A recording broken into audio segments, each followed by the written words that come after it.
Beri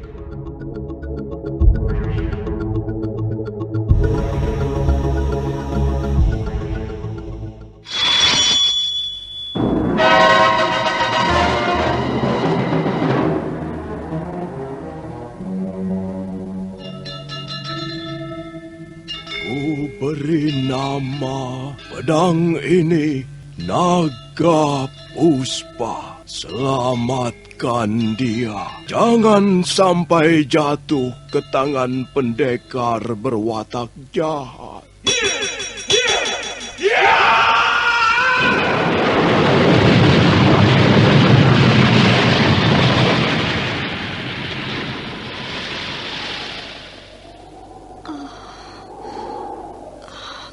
Kakang Kamandanu, kau masih juga tidak percaya bahwa aku mencintaimu. Meisin, maafkan aku, Meisin. Meisin. Meisin!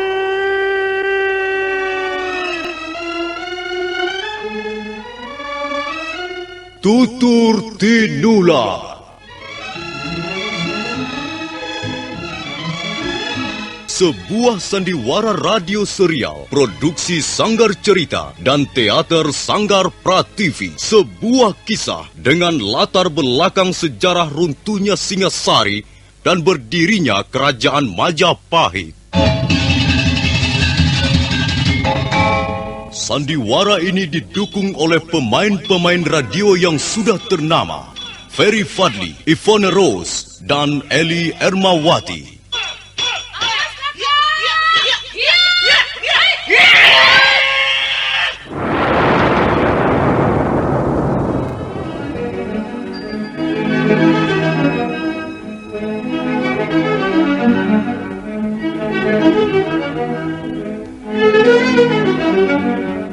Cerita ini ditulis dan disusun oleh S. Tijab. Teknik dan montase dikerjakan oleh M. Pranoto dan Edwin Sutandi. Sutradara Bambang S. Kali ini mengetengahkan episode kedua dengan judul Kisah dari Seberang Lautan.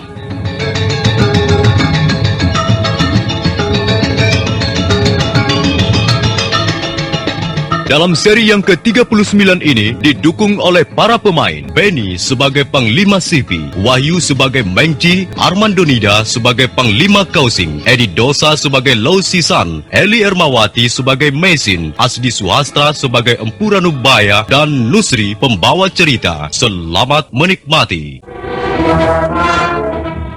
Begitu mendengar perintah Mengci, prajurit-prajurit Mongolia serentak mengepung halaman kuil pingsan. Panglima Kausing tak dapat berbuat apa-apa. Dia hanya melihat apa yang akan terjadi dari atas punggung kudanya. Sementara itu, Lau Sisan berdiri tegak. Meisin sudah siap dengan kuda-kuda di sebelahnya.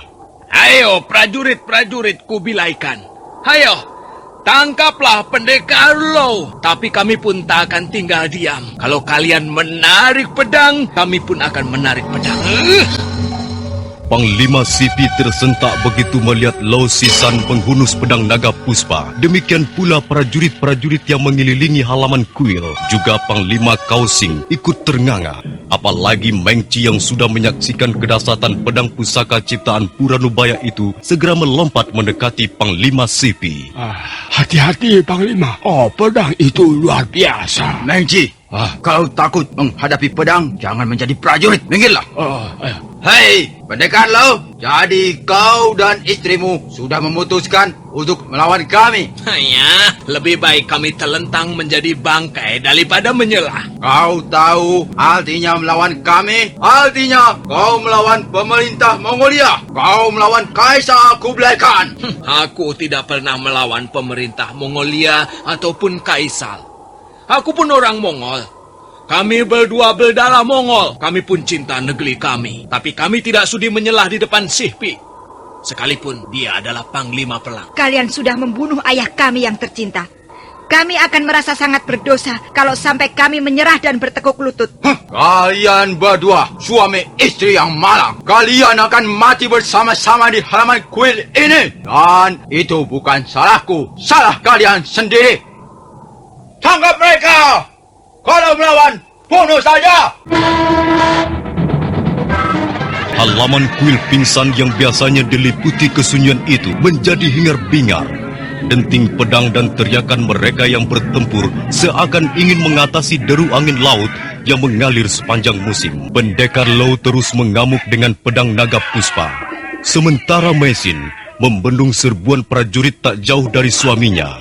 2 orang prajurit telah jatuh menjadi korban. Sementara beberapa orang prajurit buru-buru mengambil senjata baru, pengganti senjata yang telah patah berkeping-keping. Hentikan! Hei! Mengapa kalian kotori halaman kuil ini dengan pertikaian berdarah? Hentikan! Lihat Panglima, si tua itu yang keladinya Panglima. Iya, akhirnya dia muncul untuk menyerahkan nyawanya. Benar, aku muncul untuk menyerahkan nyawaku. Tuan Ranubaya. Tenanglah, Tuan Lo. Biarlah saya yang menyelesaikan persoalan ini. Saya tak ingin melihat darah tumpah terlalu banyak di negeri orang gara-gara saya. Nah, Panglima Sipi, anggaplah aku. Karena memang akulah biang keladi peristiwa ini. Tangkaplah si tua Ranubaya ini. Dan terserah apa yang akan kau lakukan. Tapi dengan syarat. Apa syaratnya? Tuan Panglima jangan melibatkan siapa-siapa. Pendekar Lo tidak bersalah. Dia dan istrinya harus dibebaskan dari semua tuduhan. Baiklah. Aku penuhi syaratmu itu. Mengci, cepat tangkap dan ikat orang tua itu. Baik Panglima. Nah, serahkan tanganmu, Pak Tua. Sudah, Panglima. Tangannya sudah saya ikat kuat-kuat. Tak mungkin dia terlepas lagi. Bagus. Akhirnya tugas kita berhasil dengan baik. Tapi saya masih belum puas kalau 2 orang itu tidak ikut diringkus. Panglima Sipi.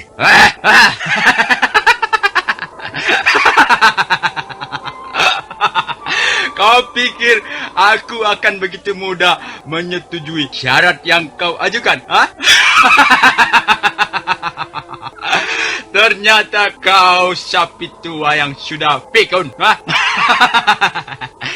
Bagaimana aku akan membiarkan suami istri itu bebas? Sementara anak buahku banyak yang terbunuh.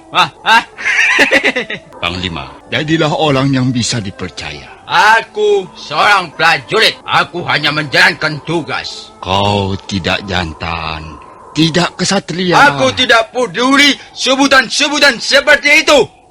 Aku harus berhasil menjalankan tugasku. Ternyata lidahmu cukup berbisa.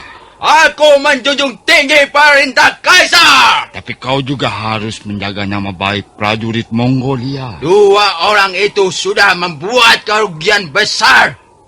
Sejumlah prajurit terbunuh. Apakah perbuatan seperti itu bisa dibiarkan? Hanya, aku tidak sudi menjadi bahan pertengkaran seperti ini. Kau memang manusia tengik, Panglima Sipi. Hatimu busuk. Ayo, cepat! Bunuh saja orang ini! Bunuh mereka! Biar aku yang akan bertanggung jawab di depan Kaisar!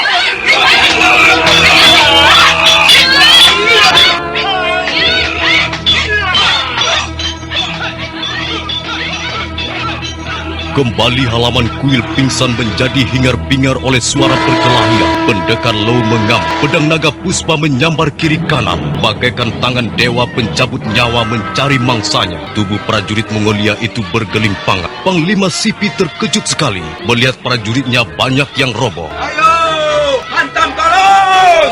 Bunuh saja! Bunuh mereka! Hantam terus! Mendengar teriakan Panglima Sipi, prajurit Mongolia bangkit lagi semangatnya.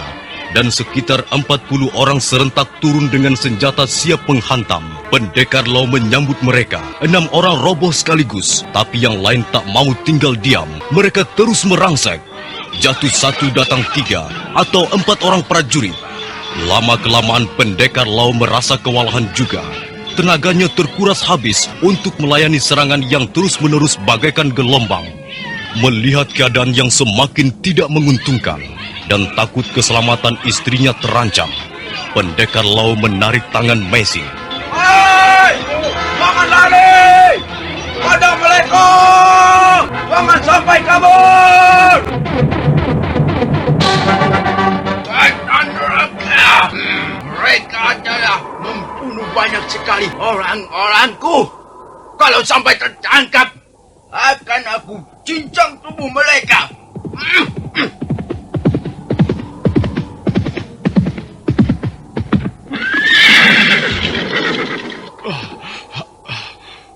Mereka berhasil lolos, Panglima. Kami sudah menggeledah sekitar kuil ini. Tapi tak ada kami temukan. Mungkin mereka telah lari melewati jalan rahasia. Jangan dikira aku akan berhenti sampai di sini. Sampai ke ujung bumi pun akan ku kejar. Menji, Iya, Panglima. kau bawa si Tua Lanubaya itu ke hadapan Kaisar. Iya. Awas, jangan sampai lengah. Kalau sampai dia melarikan diri, kepalamu yang akan menjadi gantinya. Dan Panglima akan kemana? Aku akan terus mengejar pendekar Lau dan istrinya. Aku belum puas kalau belum melihat mayat mereka terkapal di depanku. Panglima Kausing, apakah kau akan ikut aku mengejar orang-orang itu? Atau pulang ke istana bersama Mengci? Terserah kau. Panglima Kausing tertegun sejenak. Dia khawatir nasib Empu Ranubaya di tengah jalan. Orang seperti Mengci sudah dikenal betul wataknya. Bisa saja timbul niatnya membunuh tawanannya di jalan hanya untuk memuaskan nafsu amarahnya. Karena itu, Panglima Kausing memilih pulang ke istana dengan tujuan menjaga keselamatan Empu Ranubaya. Dalam keadaan tangan diikat, Empu Ranubaya dinaikkan ke atas kuda. Dengan dikawal 10 orang prajurit, Mengci menggiring orang tua itu meninggalkan halaman kuil. Panglima Kausing berkuda di belakang rombongan. Sementara itu, Panglima Sipi dengan sisa-sisa prajuritnya terus mengadakan pengejaran.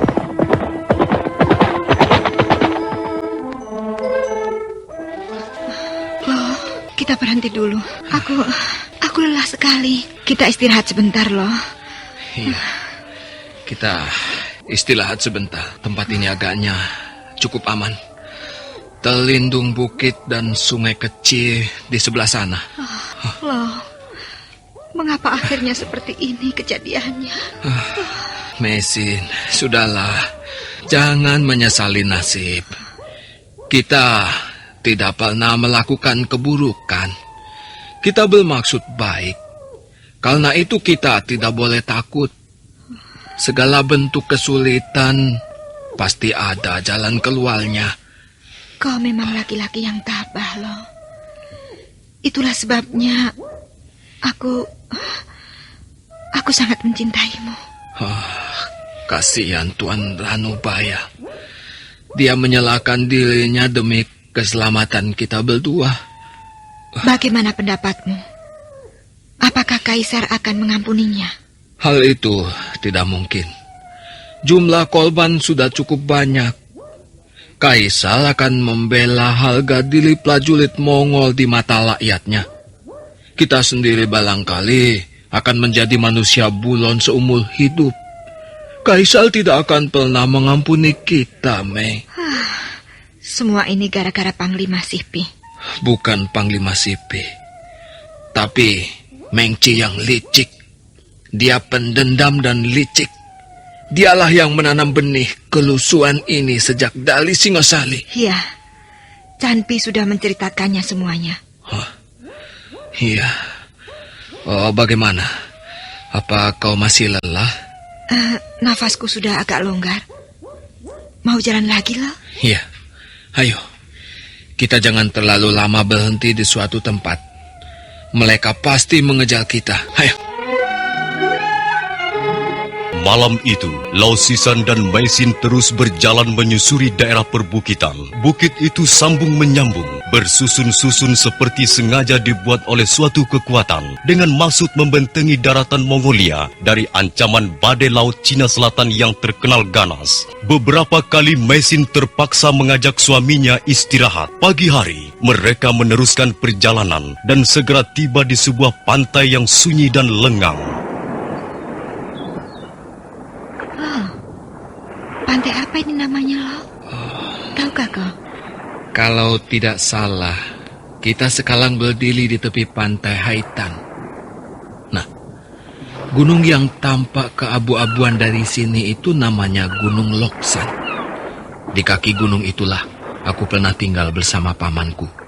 Setelah kedua orang tuaku meninggal. Oh ya, apa kau tidak ingin minum? Minumlah, supaya kekuatanmu bertambah. Ayo. Apakah kita akan terus berjalan, Lo? Iya, Mei. Kita akan terus berjalan. Sampai kapan kita akan terus berjalan seperti ini? Sudahlah. Jangan bicara seperti itu. Lihat, Lo. Hah? Ada perahu tongkang tertambat di tepi pantai. Oh iya. Mungkin perahu milik nelayan di sekitar tempat ini. Ombak terus mendebur, buihnya memutih menjilat pantai. Suami istri pendekar itu, karena letih dan mengantuk, akhirnya tertidur pulas di sela-sela tumbuhan pantai. Matahari naik semakin tinggi, dan awan hitam nampak mulai bergulung dari arah selatan. Mei. Maisin. Bangun, Mei. Ada apa, Lo? Aku mendengar delap pasukan berkuda. Lihat, debu mengepul di balik pohon-pohon liar itu. Apa yang akan kita lakukan, Lo? Cepat bawa kantong air itu. Ayo, kita naik perahu. Naik perahu? Iya. Kita mau kemana? Sudahlah, cepat. Kita harus menyelamatkan diri. Ayo, kita bisa menggunakan perahu tongkang itu untuk menghindarkan diri dari kejaran mereka. Ayo.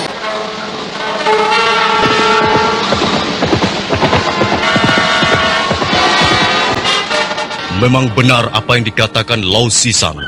Derap pasukan berkuda itu adalah derap prajurit-prajurit Mongolia yang mengejar mereka. Panglima Kausing nampak kecewa dan kesal sekali karena buronannya kabur. Dengan geram, Panglima perang Mongolia itu memandang ke arah laut, di mana perahu tongkang yang ditumpangi Lau Sisan dan istrinya melaju meninggalkan pantai. Sudah, biar mereka pergi. Tak usah dikejar lagi. Bukan kita yang akan membinasakan mereka, tapi badai. Ya, aku melihat awan hitam bergulung-gulung. Dan aku tahu badai laut yang ganas ada di dalamnya. Biar mereka menjadi bangsa badai. Biar mereka binasa di tengah lautan sana. Ayo, kita kembali. Kita kembali ke istana.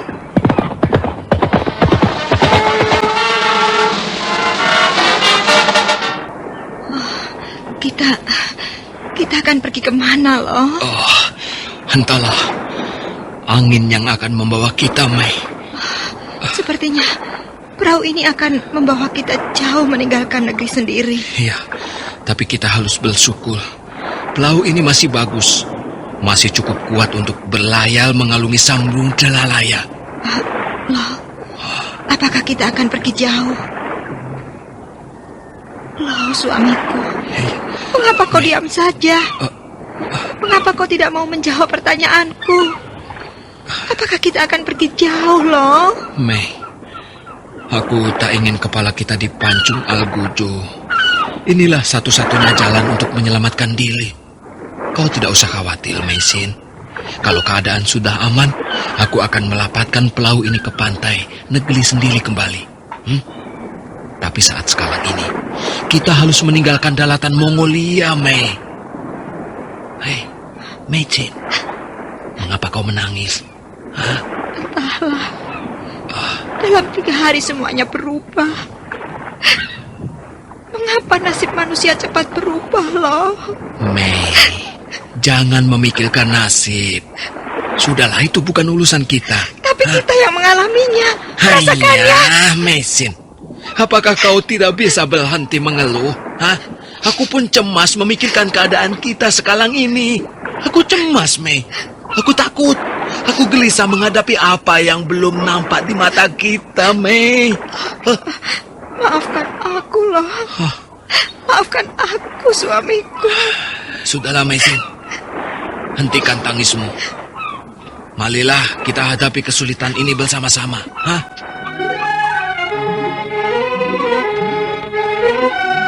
Perahu tongkang terus melaju terbawa angin. Pantai sudah hampir tak nampak lagi. Tinggal garis-garis putih dan samar-samar yang menandakan bahwa di sana ada daratan. Mendadak gelombang semakin tinggi dan angin bertiup kencang.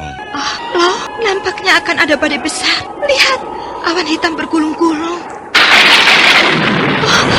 Loh, perahu kita bisa tenggelam. Mesin, berdoalah.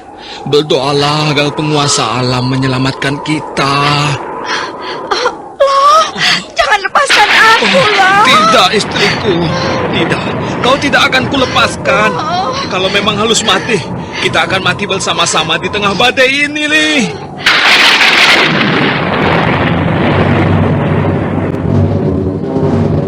Angin terus mengamuk. Perahu tongkang nampak sama sekali tak berdaya menghadapi samudra yang sedang murka. Perahu itu terus terbawa angin ribut tak tentu arahnya.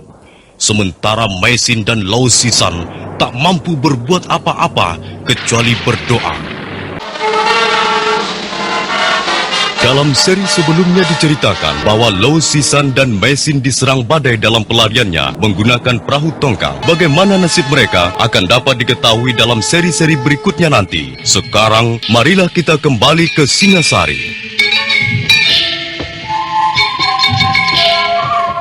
Singasari yang besar, yang dulu bernama Tumapel, mempunyai banyak negara bawahan seperti Daha atau Kediri, Jenggala, Sanggariti, Wengker, Lasem, Tuban, Belambangan, sampai ke Sumenep. Salah satu di antara negara bawahan itu ialah Kerajaan Gelang-Gelang dengan rajanya yang bernama Jaya Katwang atau Aji Katwang.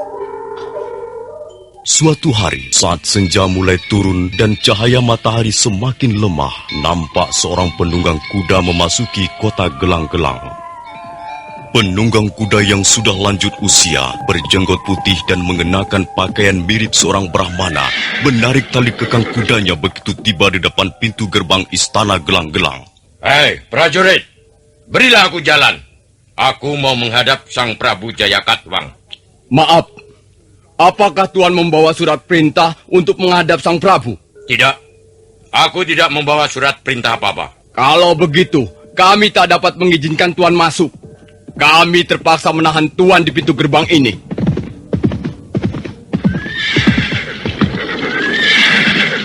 Maaf, bukankah Tuan yang bernama Arya Wiraraja dari Kadipaten Sumenep? Iya, benar. Dan aku masih ingat, masih mengenalimu dengan baik, Kebu Mundarang. Terima kasih Tuan. Apakah Tuan bermaksud menghadap Sang Prabu? Apakah yang telah dilakukan prajurit-prajurit ini Tuan? Ada hal yang sangat penting yang ingin saya kemukakan pada Sang Prabu Jaya Katwang. Oh, kalau begitu mari Tuan. Mari saya antarkan menghadap beliau. Dan maaf kalau prajurit-prajurit ini tadi telah berlaku kurang sopan pada Tuan. Oh, tidak Kebu Mundarang. Mereka tidak apa-apa. Mereka adalah prajurit-prajurit jaga yang baik. Awas prajurit, kami mau lewat. Nah, mari Tuan. Prabu Jaya Katwang menerima kehadiran Arya Wiraraja di ruangan pendapa Istana Gelang-Gelang. Mereka lalu segera terlibat dalam suatu pembicaraan mengenai kenegaraan. Hadir dalam pertemuan itu Kebo Mundarang dan Pudot, dua orang kepercayaan Prabu Jaya Katwang. Oh, sekarang ini Singosari sedang mengalami kemunduran yang semakin lama semakin parah. Barangkali puncak kejayaan Prabu Kertanegara sudah lewat. Maaf Tuan Wiraraja, bukankah masih banyak tokoh-tokoh kuat yang mendukung pemerintah Singasari sekarang ini? Seperti Ranggalawe, Nambi, Kebo Tengah, Kebo Anabrang, Lembu Sora, Banyak Kapuk. Ya, menurut pendapat saya, orang-orang ini tak bisa kita sepelekan begitu saja.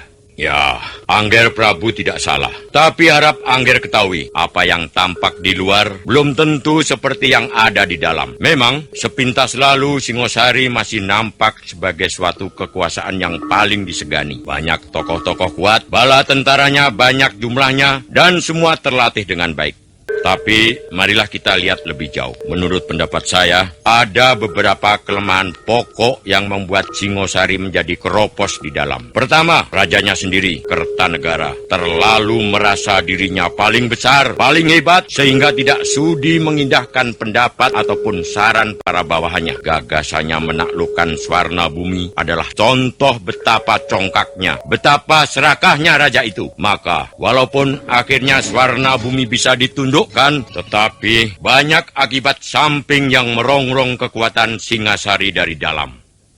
Para pembantunya sekarang sudah tidak begitu kompak lagi. Patih Raganata bahkan sekarang sudah mengundurkan diri dan menjadi seorang adyaksa di Tumapel. Ini pun sebagai bukti bahwa sebenarnya Kertanegara sudah tidak disukai orang-orang di sekelilingnya. Nah, keadaan seperti ini bukankah bisa dikatakan Singosari bagaikan macan tanpa gigi? Macan itu masih nampak menyeramkan karena bulu-bulunya, karena misainya, karena seringainya dan geramnya yang menunjukkan bahwa dia seekor macan. Tetapi kalau menggigit tidak akan terasa sakit lagi. Memang benar apa yang diutarakan Tuan Wiraraja itu, Gusti Prabu. Sebenarnya kita tidak perlu merasa gentar pada Singasari. Apalagi Kertanegara suka minum tuak. Ini kelemahan mencolok atas diri pribadi seorang raja. Tuak membuat orang mabok. Tuak membuat orang terlena dalam mimpi dan membuat tidak waspada. Orang yang tidak waspada jelas lemah. Dan kalau ada serangan dari pihak musuh, pasti akan celaka. Maka kalau Angger Jayakatwang mau mendengar nasihat saya, seandainya Angger mempunyai keinginan memberontak terhadap Singosari, sekarang inilah saatnya. Jayakatwang sebenarnya masih adik ipar Prabu Kertanegara sendiri. Dia mengawini Narararia Turukbali, putri sang Prabu Seminingrat atau Ranggawuni. Di samping adik ipar, Jayakatwang juga masih besan Kertanegara karena Arda Raja putranya mengawini putri Raja Singasari tersebut. Karena masih adanya ikatan kekeluargaan, maka Jayakatwang merasa perlu memberitahukan pada istrinya mengenai usul yang telah dikemukakan Arya Wiraraja. Menurut Kanda Prabu sendiri, bagaimana? Aku datang ke keputren ini justru ingin mendengar pendapatmu, Dinda. Kalau Kanda Prabu minta pendapat hamba, baiklah. Menurut pendapat hamba, saran atau usul Arya Wiraraja itu jangan hendak diberi angin. Mengapa begitu? Karena usul itu kalau dilaksanakan bisa memecah belah pertalian keluarga. Sang Prabu Kertanegara itu bukan orang lain bagi kita. Beliau adalah saudara tua hamba sendiri. Apa kau ingin melihat Jayakatwang menjadi raja gelang-gelang seumur hidupnya? Menjadi raja bawahan itu tidak menyenangkan.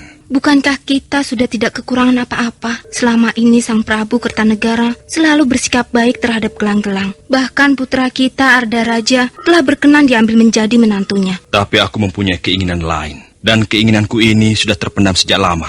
Aku ingin kita menengok pada kenyataan sejarah, Dinda. Dulu, di desa Ganter, pada tahun 1222, bala tentara Kediri dihancur leburkan oleh prajurit Tumapel. Sang Prabu Kertajaya terbunuh dan Kediri jatuh ke tangan Ken Arok. Selanjutnya Kediri menjadi negara bawahan Tumapel yang lalu bernama Singasari.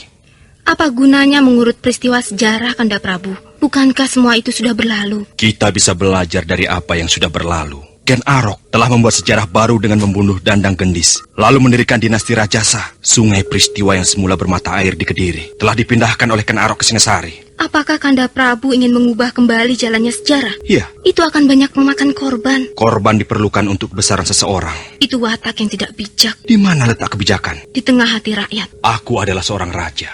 Aku membutuhkan kekuasaan. Kekuasaan yang lebih besar. Dengan demikian, rakyatku akan mempunyai derajat kehidupan yang lebih tinggi. Rakyat hanya membutuhkan ketentraman. Tidak.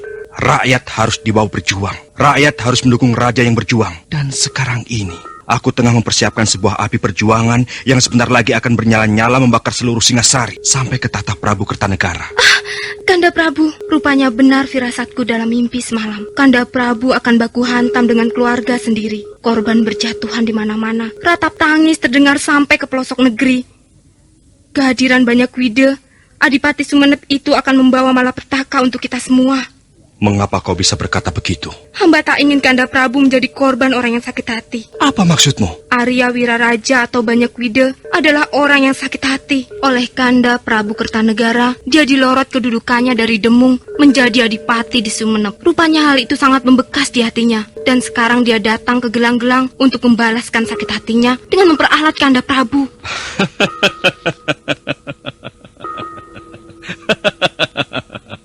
Dinda, aku bukan anak kecil. Aku tidak bisa ditunggangi maksud-maksud buruk orang lain dalam usahaku membina kekuasaan. Dinda Teruk Bali, kau adalah istriku. Sekalipun kau adik Prabu Kertanegara, tapi kau adalah permaisuri Raja Gelang-Gelang. Dan sekarang Jaya Katwang, Raja Gelang-Gelang itu sedang merencanakan sesuatu yang besar. Dinda, kau harus mendukung suamimu. Ya, baiklah Kanda Prabu. Kalau memang demikian tekad Kanda Prabu, hamba hanya bisa menurut. Aku tak mau selamanya menjadi raja bawahan. Aku adalah putra Sastrajaya, cucu Prabu Jayasabah, anak turun Raja-Raja Panjalu. Aku akan membangun kembali kejayaan Kediri dari puing-puing kehancurannya di desa Ganter. Malam itu Arya Wiraraja menginap dan menjadi tamu kehormatan Istana Gelang-Gelang. Keesokan harinya, dia kembali menghadap Prabu Jaya Katwang untuk membicarakan rencana pemberontakan terhadap pemerintah Singasari. Hadir dalam pembicaraan itu Kebo Mundarang dan beberapa orang yang merupakan tokoh ilmu kanuragan. Paman Kebo Mundarang, bagaimana dengan tugas-tugas Paman? Apakah Paman sudah berhasil menghimpun kekuatan dari berbagai kelompok yang nantinya bersedia memberikan dukungan pada kita? Hamba sudah melaksanakan tugas itu sebaik-baiknya, Gusti Prabu. Seperti yang Gusti saksikan sendiri di ruang pendapa ini. Ada beberapa tokoh pendekar kenamaan yang hadir. Yang di sebelah hamba ini adalah Ki Janapati. Kemudian di sebelahnya, Empu Tong Bajil dari lereng Tengger. Di sebelahnya lagi, seorang tokoh pendekar wanita, adik seperguruan Empu Tong Bajil yang bernama Dawi Rambite. Dan yang terakhir adalah Empu Renteng yang kemampuannya tidak bisa kita ragukan lagi. Mereka inilah nanti yang akan membantu Gelang-Gelang kalau saatnya sudah tiba. Baiklah, ku sampaikan rasa terima kasih yang besar pada kalian semua yang telah sudi membantu aku. Selanjutnya, kalian hanya tinggal menunggu perintah untuk bergerak. Sekarang, aku mau minta pendapat Tuan Wiraraja. Mudah-mudahan saya dapat menyumbangkan pikiran yang akan membantu meringankan tugas Angger Prabu. Apa yang Tuan ketahui tentang bala tentara Singasari sekarang ini? Bala tentara Singasari sekarang ini keadaannya tidak perlu menimbulkan kekhawatiran Angger Prabu. Memang, jumlahnya masih cukup banyak.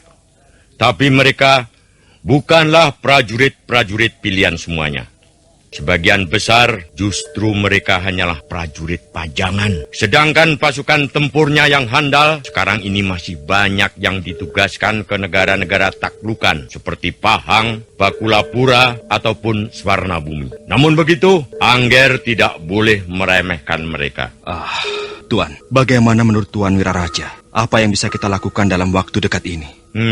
Setelah saya memeriksa bala tentara Gelang-Gelang di alun-alun kemarin, saya merasa yakin bahwa usaha Angger Jaya Katwang akan berhasil.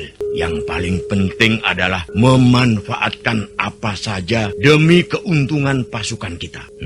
Saya kira ada di antara putra Angger Prabu yang sekarang ini tinggal di Istana Singasari. Bukankah ini merupakan modal yang sangat besar? Tapi apakah hal itu tidak menimbulkan kecurigaan dari pihak keluarga istana, Tuan? Jika segala sesuatunya dikerjakan dengan rapi, melalui rencana yang matang dan tidak mencolok, saya kira tidak akan menimbulkan masalah. Nah, Angger Jaya Katwang, saya melihat dengan jelas pintu menuju kekuasaan sudah terbuka lebar di depan Angger. Tinggal bagaimana Angger memasukin pintu itu dan menutupnya kembali dari dalam.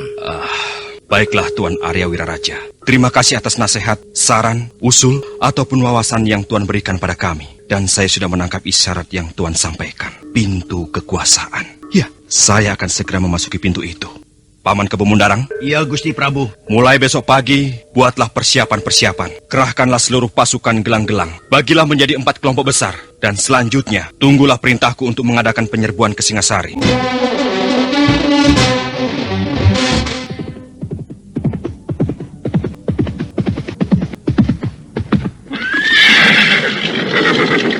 Gusti Ranggalawe, menurut laporan yang hamba terima dari Palatrik Sandi, kerajaan Gelang-Gelang secara terang-terangan telah memberontak. Memberontak? Secepat inikah Jaya Katwang memberontak?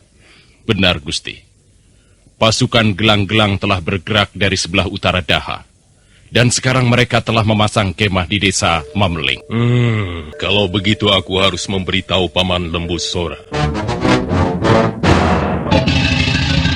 Apakah laporan Telik Sandi itu bisa dipercaya, Pranaraja? Hamba yakin, laporan mereka benar, Gusti Lembu Sora. Sekarang pasukan Gelang-Gelang sudah memasang kemah di Mameling. Walaupun mereka belum sampai menyerbu ke Singosari, tapi keadaan ini harus segera ditanggulangi. Ya, kau benar, Ronggolawi. Kalau kita membiarkan mereka sampai menyerang, tanpa mengadakan barisan pertahanan dan perlawanan, sama halnya menyerahkan kota Singasari ke tangan Jaya Katwang. Kalau sampai pasukan mereka menyerbu kemari, Singasari akan tenggelam dalam kenangan banjir peperangan yang dahsyat dan gawat. Paman, saya kira Gusti Sanggrama Wijaya harus segera mengetahui keadaan ini.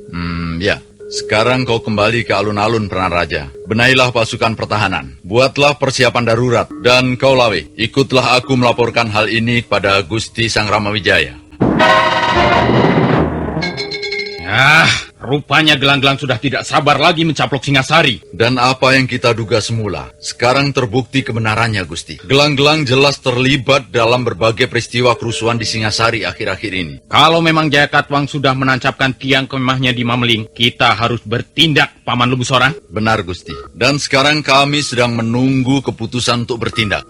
Baiklah. Soal keputusan itu bukanlah wewenangku. Ayahanda Prabu Kertanegara yang harus memutuskan. Tapi, Gusti, Ya. belum tentu Ayahanda Prabu mempercayai berita ini. Hamba khawatir semuanya nanti terlambat. Akibatnya bisa sangat parah. Lalu harus bagaimana? Apakah kita akan bertindak sendiri di luar sepengetahuan Ayahanda Prabu? Hal ini bisa menimbulkan kesalahpahaman. Kita bisa dituduh merampas wewenang seorang raja. Tapi, Gusti, membiarkan pasukan Jaya Katwang menyerbu kota Singasari, sama halnya dengan memberikan kesempatan Jaya Katwang merampas kekuasaan dengan mudah.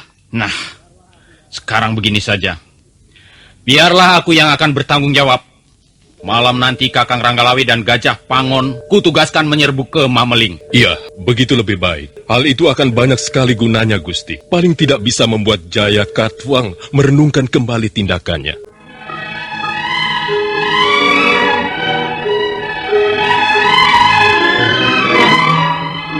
Demikianlah, Dyah Wijaya atau Raden Wijaya atau Sanggrama Wijaya telah mengadakan pertemuan darurat dengan para tokoh Istana Singasari. Nah, para pendengar sekalian, apakah yang akan terjadi selanjutnya? Apakah pasukan Gelang-Gelang akan mampu menerobos masuk kota Singasari hingga Jaya Katwang berhasil mewujudkan cita-citanya menjadi raja di Kediri? Silakan mengikuti seri berikutnya. Sampai jumpa.